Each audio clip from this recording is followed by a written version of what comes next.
बिस्मिल्लाहिर्रहमानिर्रहीम। अस्सलाम वालेकुम। मैं हूं फ़हीम अख्तर।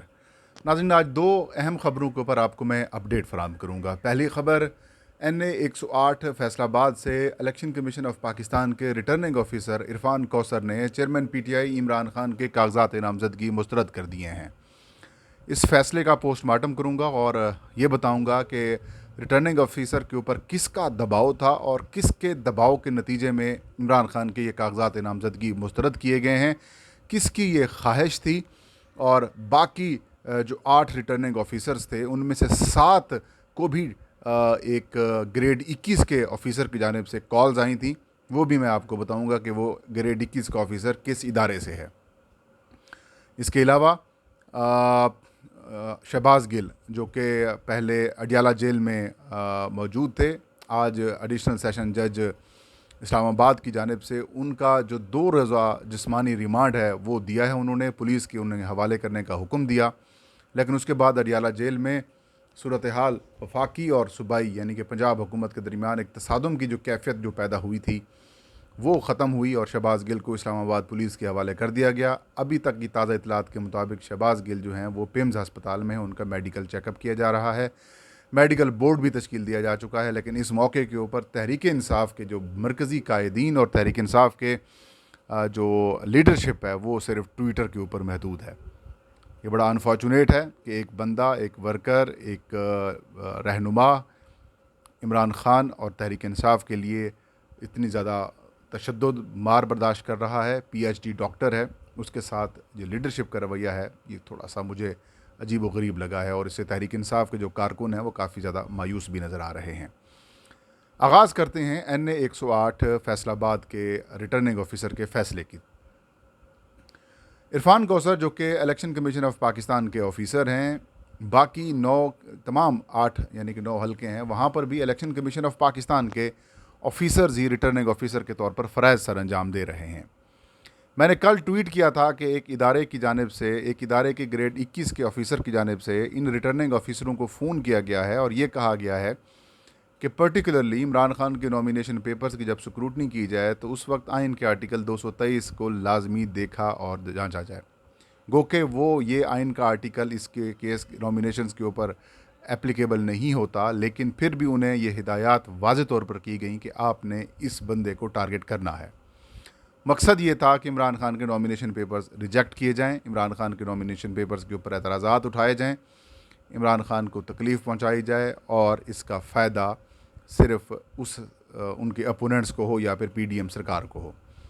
नाज़रीन, मेरे ज़राए हैं वो ये बताते हैं कि ये call election commission of Pakistan के आला हुकाम की मंजूरी के बाद इलेक्शन कमीशन के ही ग्रेड 21 के एक ऑफिसर ने की है। नाम मैं यहाँ पर नहीं बताऊँगा क्योंकि ज़्यादा बैशिंग हो जाएगी उन ऑफिसर की, मोअज़्ज़ज़ ऑफिसर साहब की। और उनकी तरफ से ये फ़ोन कॉल्स 8 रिटर्निंग अफसरों को की गई हैं। एक क्योंकि जो कराची के ग़ालिबन NA 237 के रिटर्निंग ऑफिसर थे उनको कॉल नहीं गई क्योंकि वो पहले ही इमरान खान के नॉमिनेशन पेपर्स एक्सेप्ट कर चुके थे और उन्होंने सेम इसी तरह के जो एतराज़ात जो NA 108 के रिटर्निंग ऑफिसर इरफान कौसर ने रिजेक्ट किए हैं, जिन बेसिस के ऊपर यही एतराज़ात उनके पास भी आए थे उन 8 रिटर्निंग ऑफिसरों के पास, लेकिन उन्होंने अपने मैंडेट से बाहर निकल कर नहीं खेला। उन्होंने अपने मैंडेट के अंदर रहते हुए कानून के मुताबिक फ़ैसले किए और इमरान खान के नॉमिनेशन पेपर्स एक्सेप्ट किए। ये बात नोट कर लें कि ये जो रिटर्निंग ऑफिसर साहब का फ़ैसला है ये एपलेट ट्रिब्यूनल में एक या दूसरी हेयरिंग के अंदर ये जो एतराज़ है वो उड़ जाएगा और इमरान खान के नॉमिनेशन पेपर्स जो हैं वो एक्सेप्ट कर लिए जाएंगे। अब हम आते हैं रिटर्निंग ऑफिसर साहब के फ़ैसले के ऊपर। रिटर्निंग ऑफिसर साहब ने अपने फ़ैसले में ये लिखा है कि जो उनका फ़ैसला है उसका जो पैराग्राफ 7 है और उसकी सब सेक्शन 2 है, उसमें वो लिखते हैं कि इमरान खान ने गुज़श्ता माली साल के गोशवारों में जो कीमती आइटम्स हैं उनकी अमाउंट ज़ाहिर नहीं की, जबकि इन नॉमिनेशन पेपर्स में या फिर अपने जो एसेट्स की डिटेल है उसके फॉर्म B है उसमें उन्होंने कोई 1,80,00,000 रुपए के कीमती आइटम्स की जो है वो तफसील फराहम की है जो कि मशकूक है। लेकिन इस फैसले से पहले या इस पैराग्राफ से पहले जो 7A है उसमें वो लिखते हैं कि स्क्रूटनी जो है वो ज़मान पार्क के कंस्ट्रक्शन की वैल्यू वगैरह, ये इलेक्शन कमीशन ऑफ पाकिस्तान का मैंडेट है। तो जो 7(2) के तहत आपने, जनाब इरफान कौसर साहब, आपने जो नॉमिनेशन पेपर रिजेक्ट किया है, क्या वो मैंडेट इलेक्शन कमीशन का नहीं है? आपका तो काम ये है कि क्या उसके दस्तखत उम्मीदवार के ठीक हैं, जो उसने फ़ीस जमा कराई है वो ठीक है, जो उनका प्रपोज़र और सेकेंडर है क्या वो उसी हलके का है और वो ठीक है, और अगर उनके दस्तखत और थंब इम्प्रेशन अगर दुरुस्त है, उसको वेरिफिकेशन आप करवा लेते हैं तो दैट्स इट। इसके अलावा तो आप और ये देख देंगे कि क्या एसेट्स डिटेल्स जो हैं वो उसने जमा कराई है या नहीं कराई। आपका तो ये मैंडेट ही नहीं है कि आप अपनी अदालत सजाएं, अपनी अदालत बनाएं, और जब 2017 का इलेक्शन एक्ट मौजूद है, वो आपके पास मौजूद है, तो फिर आपने 2013 वाले एक अदालत के फ़ैसले का हवाला बीच में क्यों दिया? हालांकि आप ऐसा कुछ कर ही नहीं सकते थे, क्योंकि आपका ये मैंडेट ही नहीं था। ये मैंडेट स्क्रूटनी ऑफ एसेट्स जो है वो इलेक्शन कमीशन ऑफ पाकिस्तान के पॉलिटिकल फाइनेंस विंग का था। आपने मालूम नहीं कहाँ से इतना अरसा आप इलेक्शन कमीशन ऑफ पाकिस्तान के सीनियर ऑफिसर रहे हैं, अहम पोस्ट पे रहे हैं, डिप्टी डायरेक्टर कोऑर्डिनेशन के तौर पर आपने फ़राइज़ सर अंजाम दिए हैं। आपके बारे में बड़े पॉजिटिव किस्म की राय इलेक्शन कमीशन के ऑफिसरों में मौजूद थी, लेकिन अब वो कह रहे हैं कि शायद आप मैनेज हुए हैं या फिर आप कमज़ोर रहे हैं। एनीवेज़, उनका जो ये फ़ैसला है नाज़रीन, वो आइन और कानून के मुताबिक दुरुस्त नहीं है, क्योंकि इमरान खान साहब ने 2021 के अपने जो गोशवारे हैं जो इलेक्शन कमीशन ऑफ पाकिस्तान में उन्होंने जमा कराए थे, और बाद में इलेक्शन कमीशन ने वो तफसीलात जो जारी की थी, उसमें वो 11 मिलियन यानी कि 1 करोड़ 16-17 लाख रुपए अपने इन कीमती आइटम्स के बारे में वाजे कर चुके हैं, ज़ाहिर कर चुके हैं। तो आप कैसे कह सकते हैं कि उन्होंने ज़ाहिर नहीं किए, और आपने फ़ैसले में लिखा कि वो ज़ाहिर नहीं किए। नॉमिनेशन पेपर्स में उन्होंने 1 करोड़ और तकरीबन 60-65 लाख रुपए बताए हैं कि अब कीमती अहमद, ज़ाहिर है 5-6 महीने गुजर चुके हैं, वो कीमती आइटम्स अब उनके पास आ चुके होंगे, वो ख़रीद लिए होंगे इमरान खान ने। तो मतलब ये कि आपका एक बड़ा कमज़ोर किस्म का फ़ैसला है और इसे एक्सपेक्ट नहीं किया जा रहा था। और मैंने कल जो ट्वीट भी नाज़रीन की थी, उसमें भी मैंने ये वाज़े तौर पर लिखा था कि एक ऑफिसर की जानिब से प्रेशर डाला जा रहा है। तो बाकी जो 7 रिटर्निंग ऑफिसर्स थे, मेरी इतला के मुताबिक उन सब को कॉल्स गई हैं, लेकिन उन्होंने कहा कि हम इस दबाव को रिजेक्ट करते हैं और जो कानून और आइन कहता है हम उसके तहत ही अपना फ़ैसला सुनाएंगे, और उन्होंने वो फ़ैसला किया। फिर आप कहते हैं कि इमरान खान को मैंने तलब किया, वो ज़ाती तौर पर पेश नहीं हुए कि उनकी सिग्नेचर की वेरिफिकेशन करानी थी।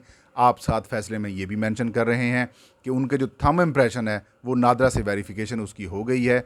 जब थंब की वेरिफिकेशन हो गई है तो आप काउंटर चेक के लिए आप जूम के ज़रिए या फिर वीडियो कॉल के ज़रिए इमरान खान से वेरिफिकेशन कर सकते थे, जैसे NA 118 के रिटर्निंग ऑफिसर ने किया। आप वैसे भी कर सकते थे, लेकिन क्या करें, मजबूरी है, दबाव है, और जिस तरीके से election commission of Pakistan Imran Khan के बिल्कुल अगेंस्ट हुआ पड़ा है उसमें कोई बईद नहीं है कि जो है वो आगे जाकर भी करें। लेकिन इससे नाज़रीन एक ट्रेंड सेट हुआ है, इससे एक चीज़ सामने आई है कि इमरान खान की नाअहली के लिए इलेक्शन कमीशन कितना बेताब हुआ बैठा है।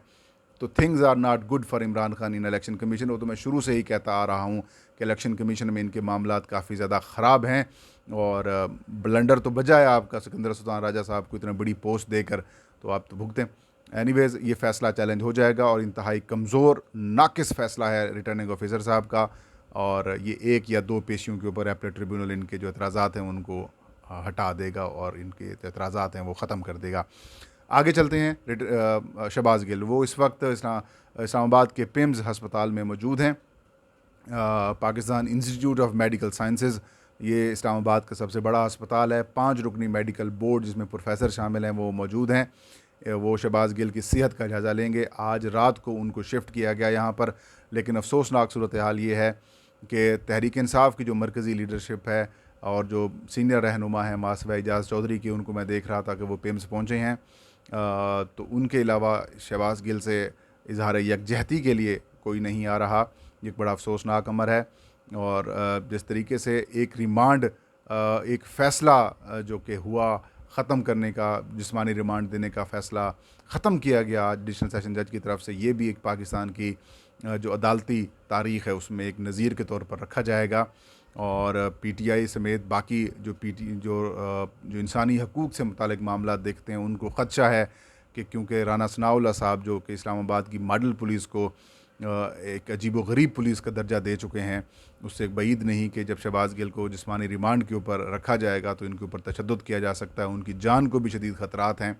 आई होप कि अल्लाह उनको सेहत दे, तंदुरुस्ती दे और वो इस सारे इम्तिहान से बाहर निकलें। लेकिन बात यहाँ पर सिर्फ ख़त्म नहीं होती कि शहबाज गिल ने जो बयान दिया या नहीं दिया उसकी बहस में जाने की बजाय क्या शहबाज गिल का बयान जो है वो नवाज़ शरीफ, मरीम नवाज़, मौलाना फजल रहमान साहब के बयान से ज़्यादा ख़तरनाक था? अगर तो जवाब नहीं है तो फिर तो आप ख़ुद ही सोच लें कि क्या फ़ैसला आएगा।